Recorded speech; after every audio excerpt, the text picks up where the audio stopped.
Women and men experience ridiculous levels of programming around weight, dieting, body standards from a very young age. Whether it's watching our parents do the next new diet trend over and over, only to look the same at the end of their life, right? Or reading magazines while you're getting groceries with your parents growing up with, on the front cover, lose 20 pounds in a week, fat loss secret, keto this, keto that, in all of your food and health marketing growing up. Or even just comments from other people's own projections of their own insecurities, right? That leave us wanting to punish ourselves for looking a certain way. It's no secret that most of us at some point have struggled with restrictive dieting, body dysmorphia, going to extremes, never getting anywhere, and sometimes maybe your progress just never feels like it's enough, right? It's never enough for you. I'm going to share how I personally achieved food freedom, healed my relationship with food and my body, cultivated self-love, self-kindness within myself, and helped so many other women do the same. So, if you guys don't know my, fitness story, my history, my story where I started, you can go listen to, it's one of my first episodes of this podcast. I have like a 2-part series on my entire story, my relationship with food, body image, eating disorders, everything. And that will allow you to go a lot more in depth because I could literally talk for hours all around my story. But I would say it's like most women where you're kind of just exposed to body standards and weight loss culture very early on, right? Like, for me, my mom was always doing some new diet trend. You know what I mean? Like, she even recently just did Optavia. So it's like, like so many different, like I remember like our cabinets, like there just being like a cabinet filled with like diet products. You know what I mean? Like Isogenics or Herbalife or just like the next new like meal replacement shake company or like the next new like vitamins that detox you or whatever it was, right? It was just always doing some type of gimmick or trend, but never actually maintaining like healthy habits. I never grew up like being taught about, nutrition. I don't think a lot of us were, right? And I was always very athletic growing up. Like I was always in sports, you know what I mean? And my relationship with food and my body was more of like on the restrictive end. It stemmed from cheerleading, and then in college it became like more of like binge eating, and then bodybuilding triggered it more. But essentially what I'm trying to get to is that I myself have struggled. I have struggled with food, the way that I look, the way that I feel in my body. I've been obsessive. I've been on the extremes. And I have been able to come out on the other side. And not only me, I and of course my other head coach, Coach K, have helped hundreds of women do the same. So let's get into the nitty gritty of what that actually looks like. So how, like, I don't want to say that there's steps, you know what I mean? But I would say that these are key points that you need to know if you're really serious about achieving food freedom, healing your relationship with food, your relationship with your body image, and breaking free from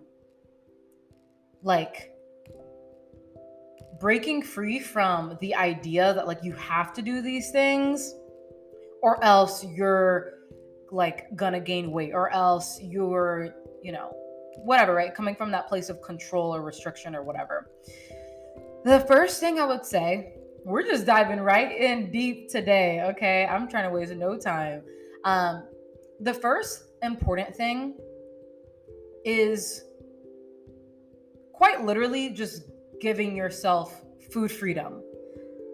Obviously, there's layers to go into this, but What I mean by this is a lot of times when we are approaching foods that aren't fruits and veggies and protein, there can be this subconscious part of us, or maybe it's a conscious part of us, that is like, I shouldn't be having this.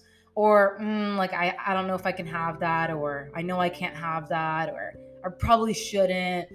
And you're just creating this like conversation about the food, right? Or maybe it's as simple as you're eating it and you're just kind of like feeling bad. Like you can feel your body, like your chemicals in your body feeling riddling with guilt or shame, or okay, now I just need to eat really clean after. Okay, I'll just do extra cardio to burn it off. That type of mental conversation that's going on, what this does is it creates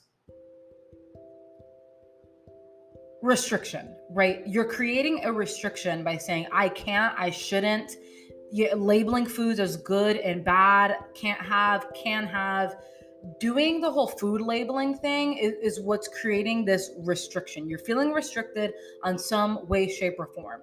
So, because of that, because you only allow yourself to like feel good or feel whatever when you feel like you're eating mainly clean, whole foods, then what happens is that when you do get that food that you like want, like let's say it's cookies or ice cream or pizza or whatever it is, you end up overdoing it, or you end up being like, you know what, F it, I'll just start again on Monday. Or, you know what, like I already had this pizza, so let me just go in and just have ice cream as well. I'll do this as well until, and we're doing this because we feel like that's going to be the last time.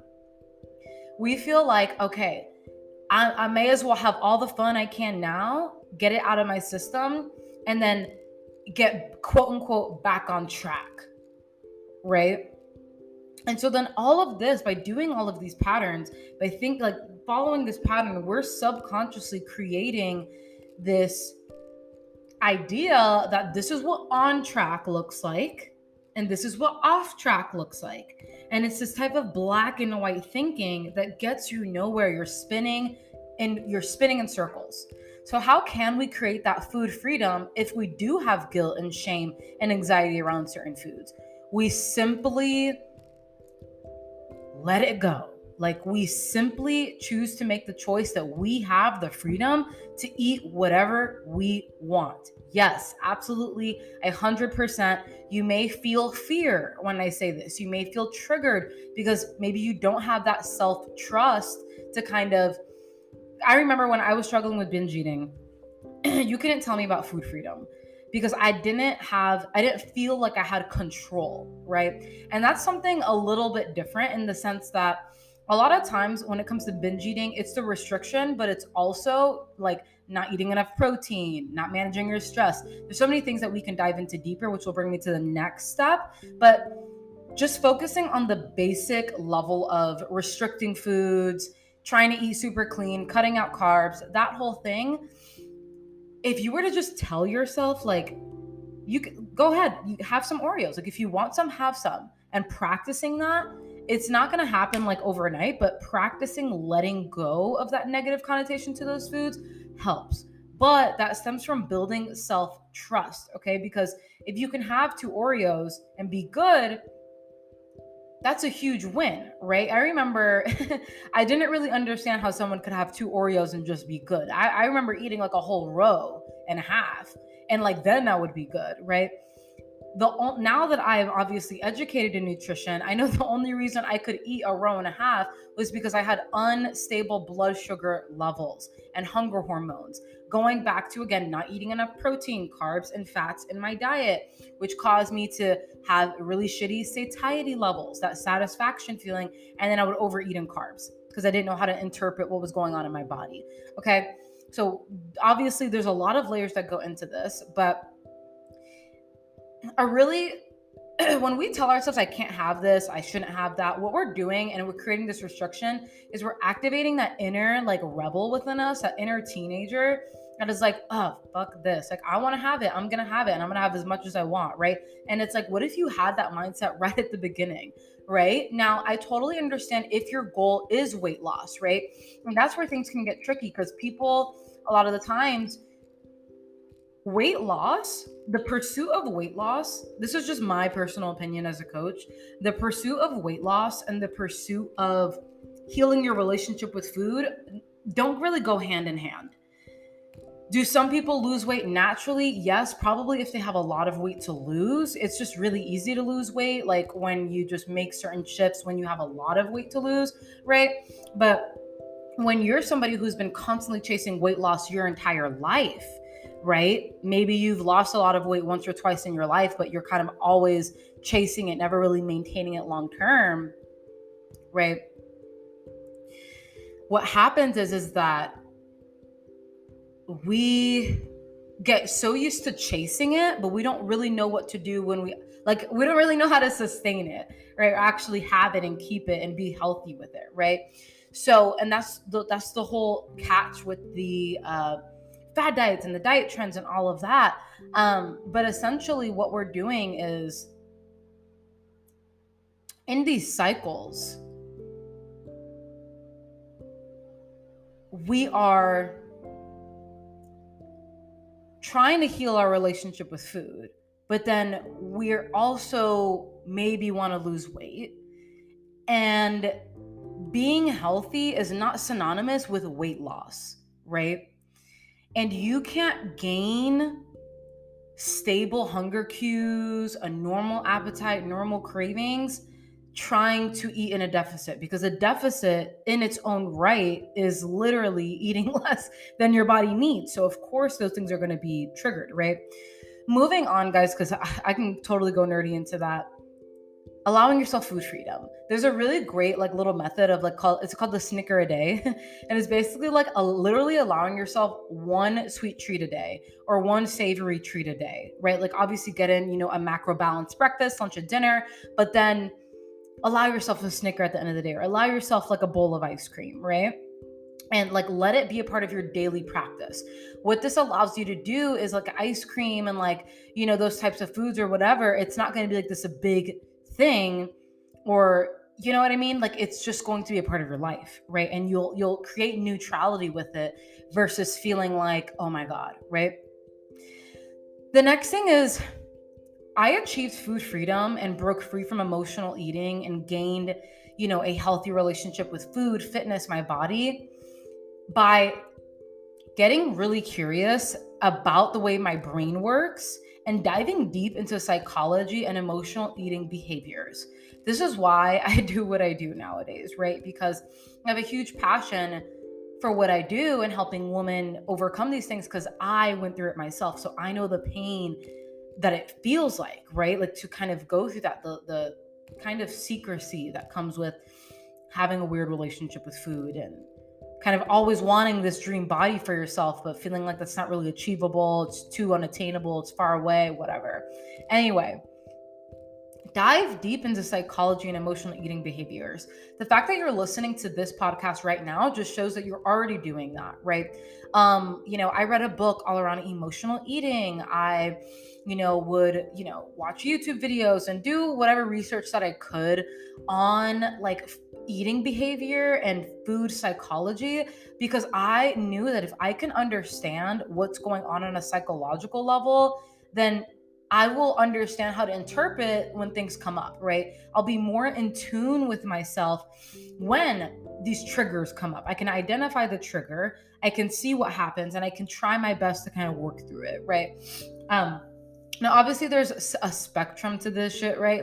Some of you guys may not be able to do this 100% on your own. Maybe you can only get so far. And at some point in time, you're gonna need kind of that outside source of guidance to kind of help guide you to where you need to be in order to achieve that.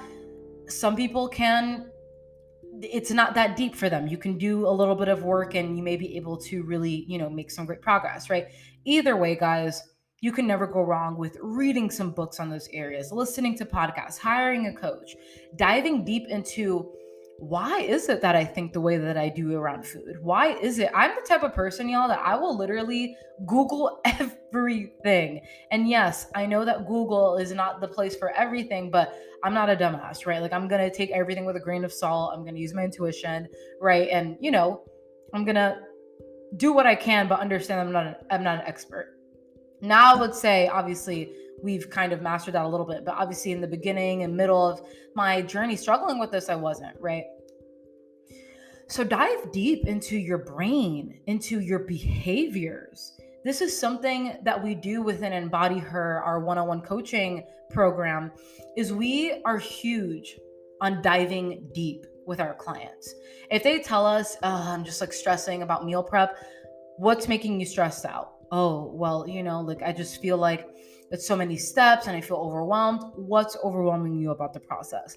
Like I know like I have everything that I need to do and I have the support, but like I always cook my food and then I never eat it and I really don't want to screw up. Okay, well, why do you cook your food and never eat it? Well, because I don't know, I just get bored of eating the same stuff like chicken and broccoli. Who said you had to eat chicken and broccoli? Oh, well, what can I eat? Girl, anything, as long as it fits your macros and is nutritious, right? So that is just an example of diving deep. And a lot of times we don't do this. We don't do this with ourselves on a daily basis. Let me ask you, when's the last time you questioned your thoughts, you questioned yourself, you questioned your belief systems, and actually looked to find solutions? If you just said recently, that's freaking amazing, because I know I wasn't doing that on a daily basis. But when you want to find solutions, you will, right? And I was tired of feeling like a slave to food.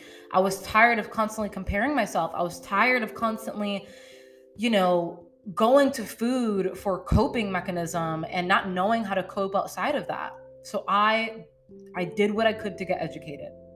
Okay.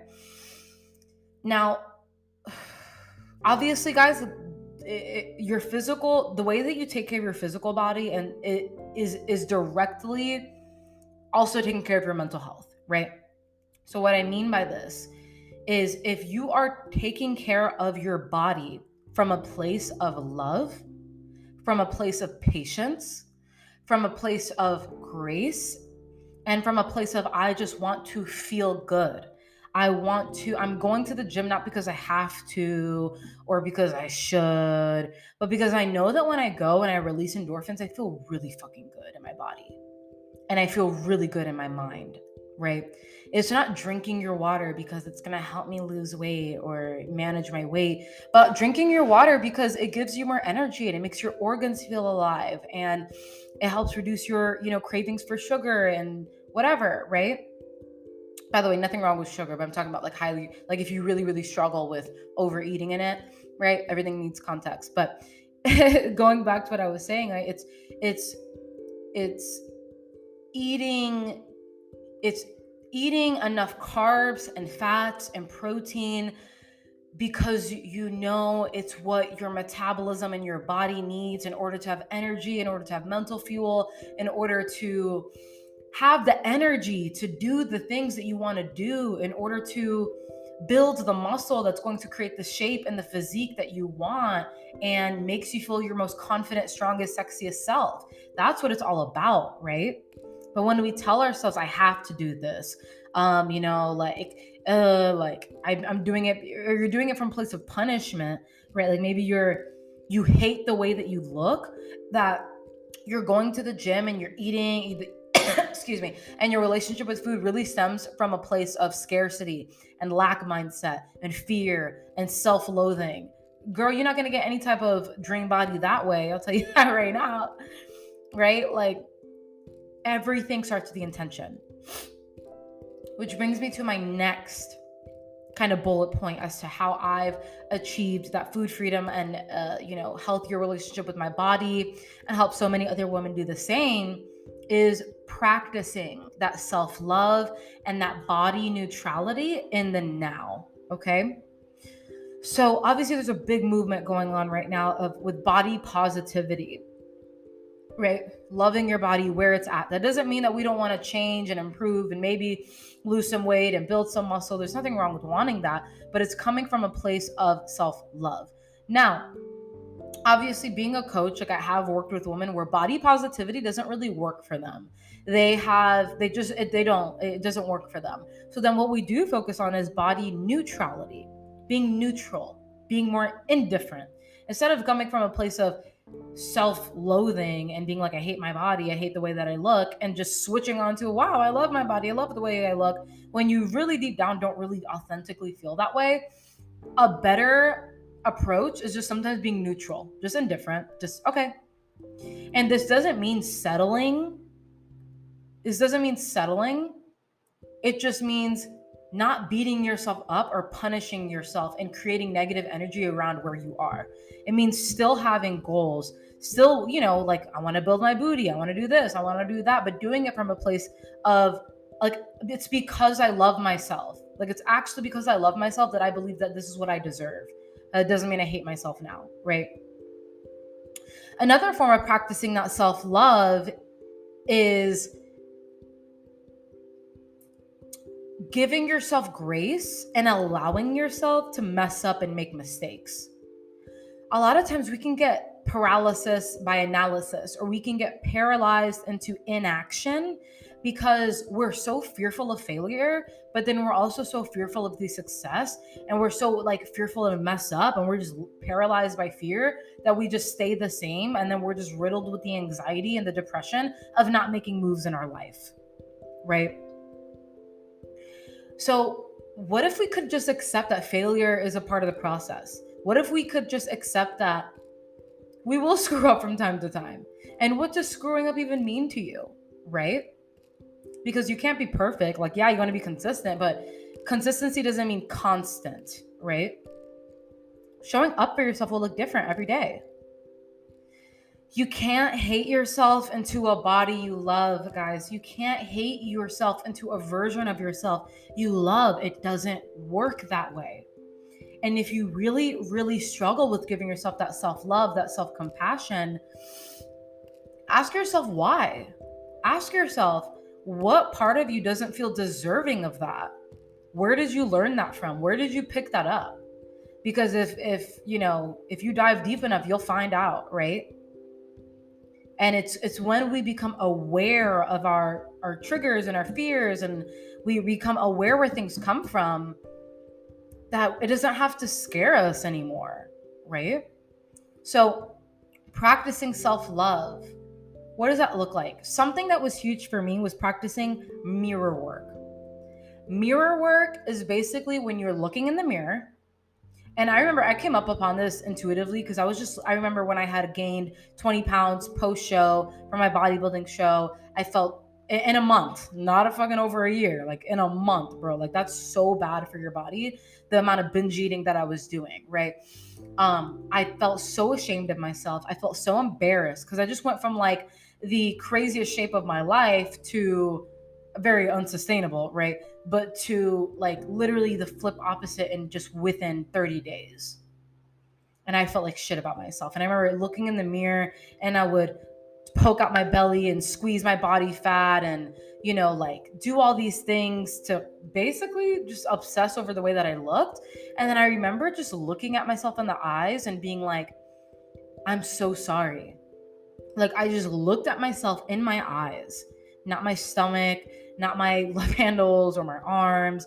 I looked into my eyes where my soul lies. And I told myself, I'm sorry. And I wrapped my arms around my body and I said, I'm so sorry. I'm so sorry for punishing you for the way that you look. I'm so sorry for treating you like a dumpster, basically, and eating like crap. Like I'm not talking about having a donut. Like, no, I'm talking about like 12 Nutella sandwiches in one night. Like, and this obviously, guys, had to do with how lean that I was. So I had to take off a lot of that, guilt onto myself, because there's a lot of hunger hormonal stuff that goes on. But either way, guys, I started to give myself that love. I started to tell myself, you are beautiful from the inside out. I love you. And I just gave myself what I needed, what my inner child needed, what I wasn't giving myself.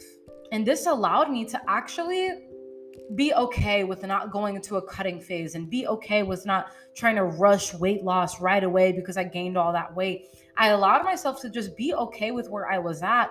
And, I had to do what my body needed, which was not diet again, because even though I really wanted to lose that weight that I had gained really rapidly, but it wasn't my body, it was fighting, it would have fought against me because my body knows best, right?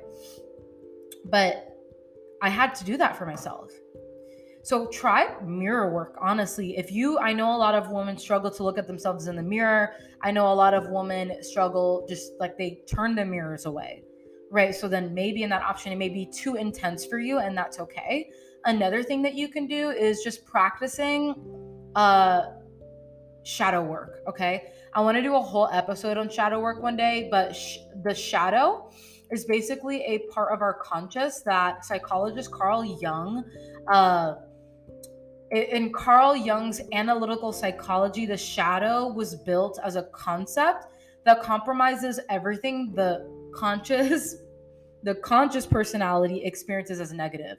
So the shadow is basically our the parts of ourselves that we repress, that we hide from, that we run from, that we numb ourselves from. It's our fears, it's our traumas, our micro traumas, it's our childhood, it's our teenagehood, it's our past relationships, it's all the things that we run from. That is our shadow, right? And what I'm getting to is that a lot of times positive affirmations don't work, and this doesn't work, and this doesn't work because we're not digging up what's actually going on. And that's shadow work. It's when we bring our attention to the insecure parts of ourselves, the jealous parts of ourselves, the angry parts of ourselves, the parts of ourselves that we banish and repress and escape because it's not, what's the word, acceptable, right? Like, it's not socially acceptable, or we gaslight ourselves, you know what I mean? And all of our feelings are valid. But when you hide your insecurities, you run from your insecurities, you run from your jealousies, you whatever, it makes it really hard to do the inner healing work, the light work, right? There's light work and then there's shadow work, okay? So this is just a basic part of psychology. I can do a whole episode on that. I would love to dive into that because we've taught a lot of our clients how to implement shadow work for themselves. And guys, it sounds kind of weird, like, ooh, shadow work sounds like witchy, but no, it's literally like journaling or like contemplating certain thoughts and self-therapy. That's really what it is. But you're paying attention to the hidden aspects of yourself, the unconscious aspects of yourself, not the, day-to-day stuff, like the whatever. So moving on, guys, again, practicing doing things because of the way it makes you feel is huge. Because at the end of the day, working out, eating enough food, not restricting, that stuff's going to make you feel really good.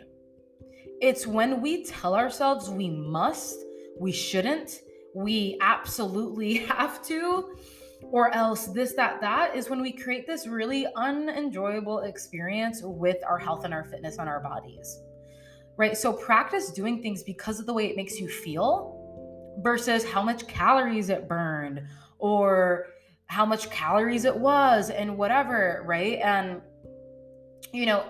that really goes far, right? And then my last thing is hiring a trustworthy coach that can guide you through the process. The reason that I say this is because we can make a lot of emotional decisions on our own. It can be very easy to step on the scale, get triggered, and then subconsciously skip meals throughout the day. When if you have a coach, you could reach out to them, tell them what you're feeling, dive deep on everything that's going on. We have this happen all the time where clients will message us like, oh my God, I stepped on the scale and it got me really triggered. And I'll be like, awesome. Like, what? Not awesome. Okay, let's dive deeper. What's coming up for you right now? What are the main initial thoughts? And it'll be like, oh, you fat pig. You're disgusting. And it's like, whoa, whoa, whoa. Right? It's deep shit right there. And we can dive deeper, right? This is stuff you can do also on your own. But again, there's a spectrum, right? So if you feel like you've done enough that you can on your own, right, but you need that extra guidance, hiring a trustworthy coach is always an amazing way to go, right? What's great, and I got to plug in here because we do what we do, right? I embody her fitness and health. I'm really big on